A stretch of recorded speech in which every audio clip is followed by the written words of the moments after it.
Good day, everybody. So, what I wanted to talk about now is the prospects of a Russian American alliance and just why that would be beneficial for both parties. Now, that doesn't look like it's going to happen at all because the Biden administration will probably need to utilize Russia as an adversary for the coming years. But with that being said, the real threat to the United States is China. The real threat to Russia is China. Why? Well, let's look at Siberia or Eastern Russia. Right now, there are more Chinese moving into Eastern Russia or Siberia than there are Russians in terms of a birth rate. The Chinese would probably have, and I'm going to get a lot of heat for this, would probably have an easier time conquering militarily, outside the use of nuclear weapons, Siberia than it would seizing Taiwan. Now, we can get into how and why and everything else, but basically the Russians do not have a lot of military resources defending its eastern provinces. The Chinese, on the other hand, in terms of being Beijing concentric and having the ability to deploy huge sums of forces to the border of Russia, is very significant. Russia is positioned to the west, and it probably has a dozen fairly capable combat brigades positioned out east that would be ready to repel a Chinese communist assault into Siberia. There's basically one or two railways and main highways that connect from west to east, and a Chinese move would basically sever any supplies getting into Vladivostok, and then a move on Vladivostok and the eastern coast to areas of the Sea of Japan would not be that difficult at all for China. It really wouldn't. The Chinese have more main battle tanks than Russia does. They are more advanced. They have a fully professional military army, whereas Russia is still semi-conscripted. The Chinese have a better air force than Russia does right now.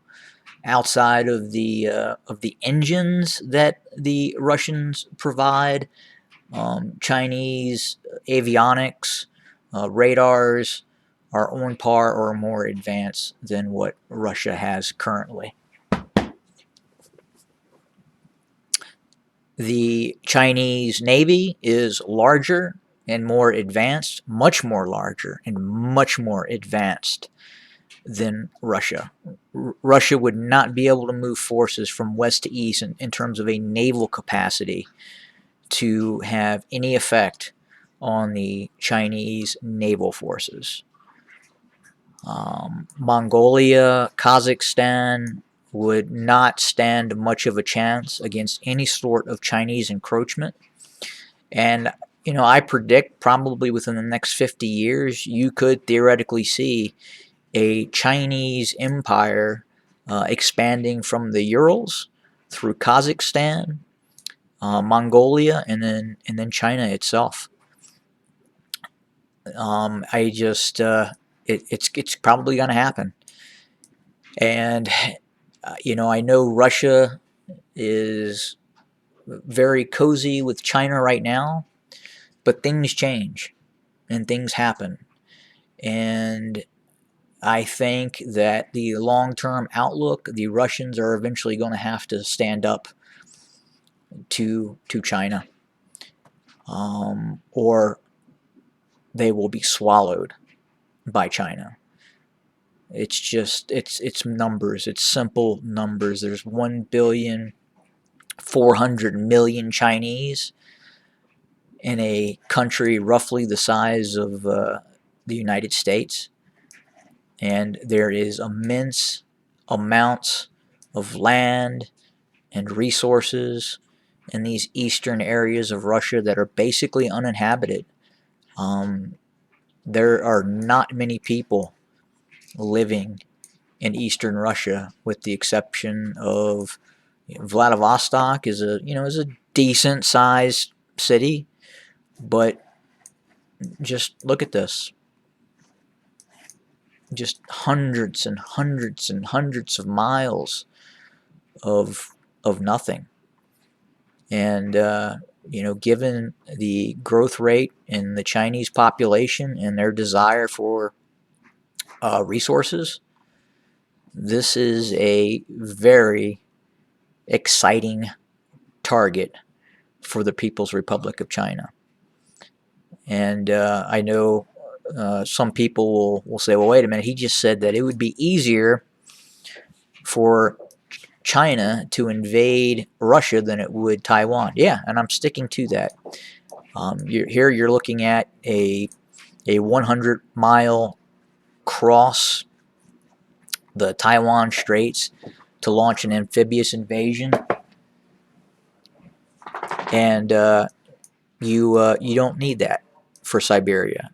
There's really nothing that is preventing the Chinese from moving into Siberia, but a dozen or so combat brigades of the Russian army. I don't think they could move enough forces from west to east in a quick enough amount of time. And even if so,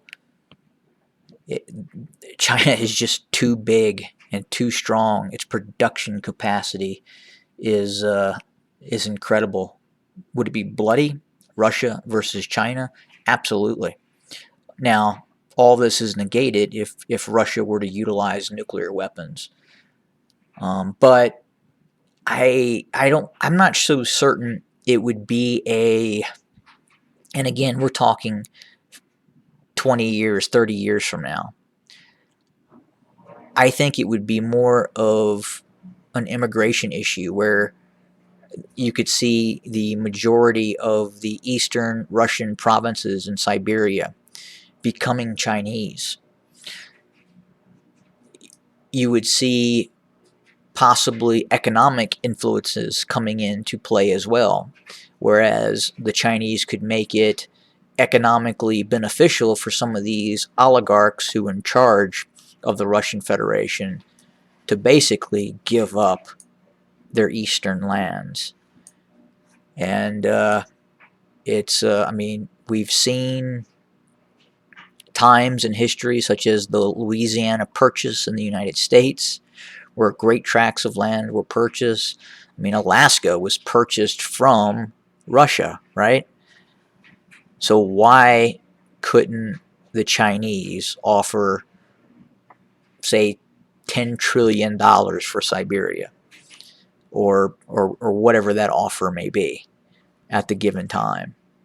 That compounded with a military threat and a population of Russians that are in decline and an expanding Chinese population.